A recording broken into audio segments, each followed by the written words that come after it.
Buenas noches, mi nombre es Lilia Milena Inestrosa, soy estudiante de primer semestre en la licenciatura en Ciencias Naturales y Educación Ambiental de la Universidad del Tolima. En esta asignatura nos han dejado una actividad, consiste en investigar la solución de conflictos. A lo que investigando me he dado cuenta que hay muchas hipótesis en cuanto a los conflictos y una de ellas que me llama mucho la atención es la hipótesis en la que dicen que las personas, al ser célula animal, constituidas por célula animal, piensan que somos animales dentro de los seres humanos, o sea, animales civilizados y civilizadas, personas que fuimos evolucionando y nos hemos convertido en personas civilizadas, personas con hábitos, costumbres, unas creencias espirituales, otras creencias que se fueron originando en torno a ir evolucionando y educar al ser humano y a la ser humana. Dentro de esta hipótesis que tienen, creen que las personas cuando vamos evolucionando nos vamos convirtiendo en personas civilizadas y vamos dejando de ser animales o los animales empiezan a civilizarse. También creen que cuando una persona tiene sobresaltos, cuando la persona tiene riñas que no puede manejar, es cuando tiende a relucir el animal y la persona vuelve a comportarse de una manera salvaje. Esta pregunta que nos hacen, preguntan que si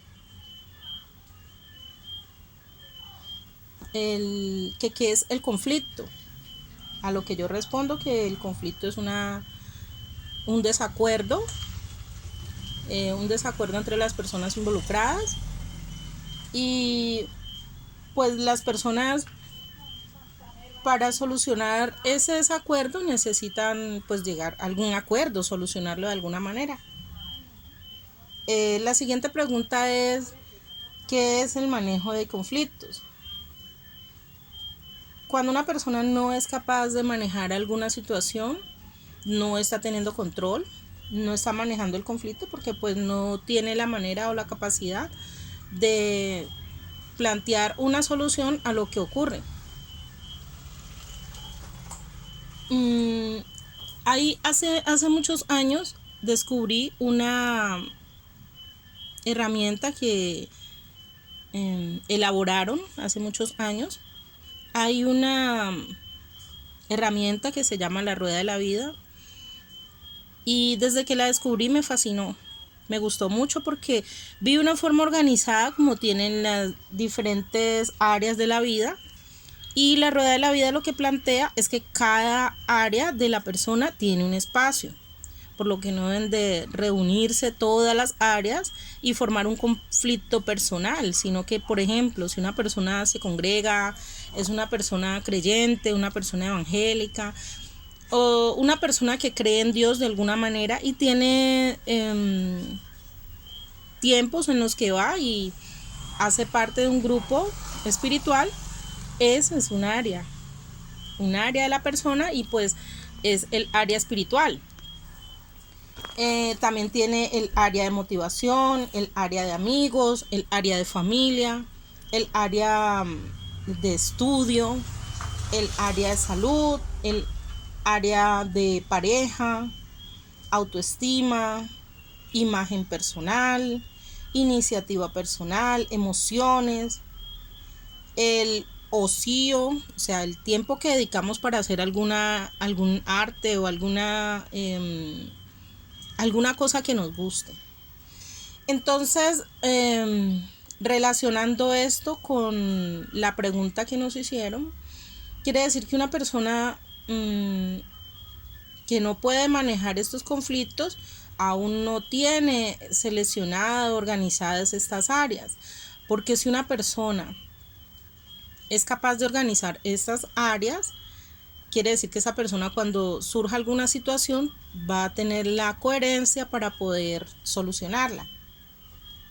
Y si no tiene las herramientas o las bases para lograrlo, lo que hace es que muy fácilmente le fluye cómo buscar ayuda o qué hacer.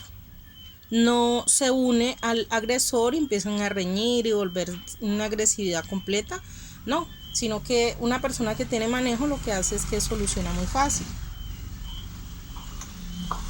Y hay una pregunta también que dice, ¿qué repercusión tienen los conflictos personales en el área laboral? A lo que yo respondí, que depende de los conflictos, porque pues no podemos unificar todos los conflictos y decir que todos son iguales, porque no es lo mismo una persona que abusa, una persona que alega o una persona que está simplemente entrometiéndose en alguna área. No es lo mismo, depende del conflicto. Si estamos hablando de una persona que tiene conflictos dentro del hogar y en el área laboral no es capaz de seleccionar, de dividir cada una de sus áreas, entonces lo que planteamos es que esa persona puede llevar sus asuntos personales a lo laboral y puede causar un caos. Por ejemplo, un maestro gritando, un jefe gritando, enojándose con todo el mundo cuando la gente ni siquiera tiene la culpa. Entonces, hay muchas maneras en las que las personas pueden redireccionar sus emociones y llevarlas a un punto donde las personas que no tienen nada que ver están pagando por cosas que nunca hicieron, y simplemente el agresor se cree que es el que merece tratar mal a todo mundo porque alguna vez o alguien le hizo en algún momento alguna cosa. Entonces, si estamos en un salón de clases, si la maestra o el maestro tiene asuntos personales, pensamos que esta persona tiene que aprender a dividir sus áreas para que pueda dejar todos sus asuntos en donde se originaron y no llevarlos al salón de clase.